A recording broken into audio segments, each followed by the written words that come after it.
The Draconian Empire stretched across 17 star systems, its warships casting shadows over 100 conquered worlds. At its heart sat Varix, the Dragon Emperor, whose scaled form had not known laughter in 3,000 cycles. He ruled from his obsidian throne with calculated precision, viewing emotion as the weakness that had nearly destroyed his species during the Great Purge. Joy, he believed, was the most dangerous infection of all. His subjects whispered that Varix's heart had turned to stone the day his mate perished defending their last colony from the Void Swarm.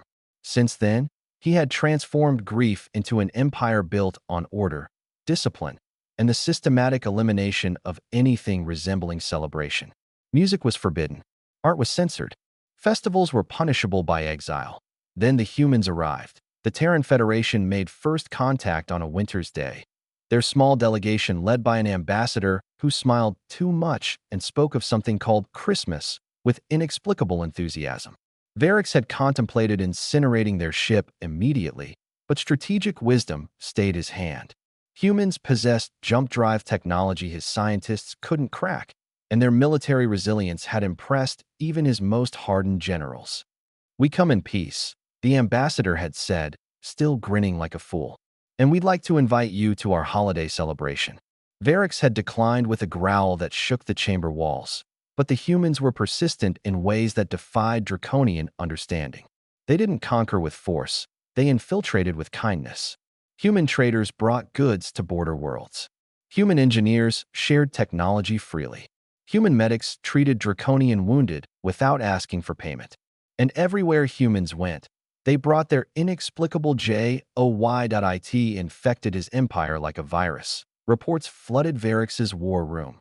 Draconian soldiers exchanging gifts with human marines, colony governors attending human concerts, even his own generals decorating their command centers with colored lights during the human holiday season. Varix issued edicts, but for the first time in his reign, they were quietly ignored. Then came the greatest betrayal of all.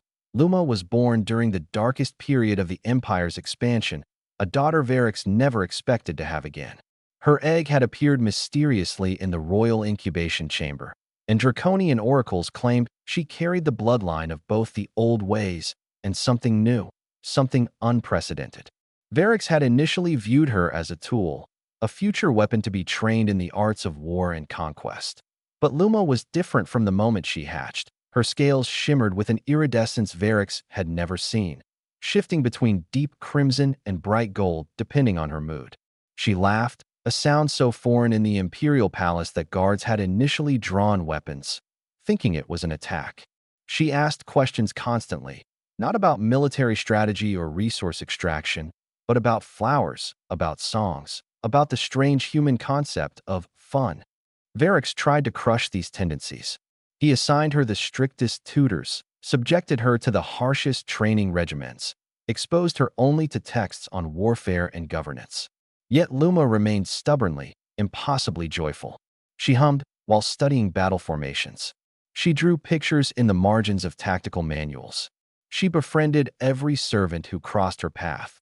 The humans, naturally, adored her. During a diplomatic visit, Luma had slipped away from her guardians and spent 3 hours with the human delegation, pestering them with questions about Earth customs.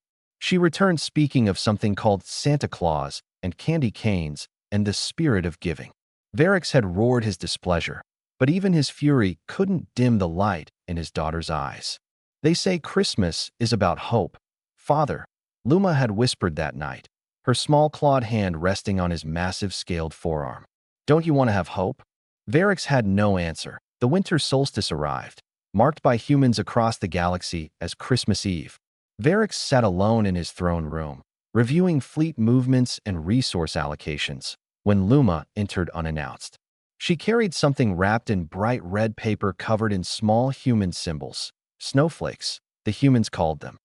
"I made you something," Luma said, her voice carrying that unbearable optimism that made Varix want to roar and weep simultaneously. "I have forbidden gift-giving," Varix rumbled, not looking up from his data screens. "I know." Luma stepped closer, undeterred. "But the humans taught me something important. They said that rules are meant to protect people, not to hurt them. And Father, your rules are hurting you." The accusation hung in the air like smoke. Varix's claws tightened on his throne's armrests, gouging new marks into the ancient stone. Still, he couldn't bring himself to strike his daughter or order her from his presence. Luma set the package on his lap and stepped back. "You don't have to open it now, but whenever you're ready, I'll be waiting." She left without another word, her tail swishing with that characteristic bounce that drove Varix's advisors to distraction. For an hour, Varix stared at the wrapped object. It was small, light, clearly handmade. He could incinerate it with a breath. Instead, his claws, designed for rending and destroying, carefully pulled at the paper. Inside was a holographic projector, crude but functional. When activated, it displayed an image that drove a spike of agony through Varix's ancient heart that IT was his mate, but not as he remembered her in battle or in death. This was a memory he had buried, forbidden himself to recall. His mate laughing, scales gleaming in sunlight, young Varix beside her, and both of them surrounded by flowers from their homeworld, flowers that had gone extinct in the wars. Below the hologram, in Luma's careful script, were words in both Draconian and human languages. "She would have wanted you to remember the joy, not just the loss. Merry Christmas, Father. I love you." The Dragon Emperor, conqueror of worlds, breaker of armies, architect of an empire built on iron discipline, felt something crack in his chest. It wasn't his heart turning to stone. It was the stone around his heart finally breaking that a sound escaped his throat, rough and unpracticed. It took him a moment to recognize it as a sob that he found Luma in her chambers, decorating a small tree the humans had gifted her, tiny lights twinkling like captured stars. She turned as he entered, and for the first time in 3,000 years, Varix allowed himself to smile. "Show me," he said quietly, settling his massive form beside her small one. "Show me this Christmas." Luma's answering grin could have powered a sun. Words spread through the empire like wildfire. The Dragon Emperor, the living legend who had banned celebration for millennia, spent Christmas Eve helping his daughter decorate a tree. He listened to human carols. He accepted a cup of hot chocolate from the Terran ambassador. He even, witnesses swore, laughed. The empire didn't collapse. The military didn't desert. Instead, something remarkable happened.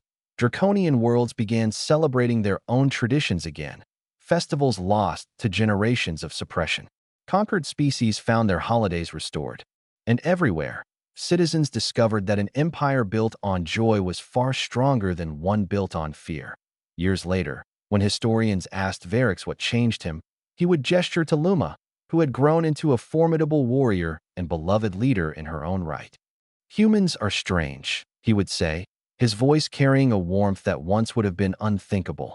"They face extinction, war, and darkness, yet they choose joy. They taught my daughter that hope isn't weakness, and my daughter taught me that love is the greatest strength of all."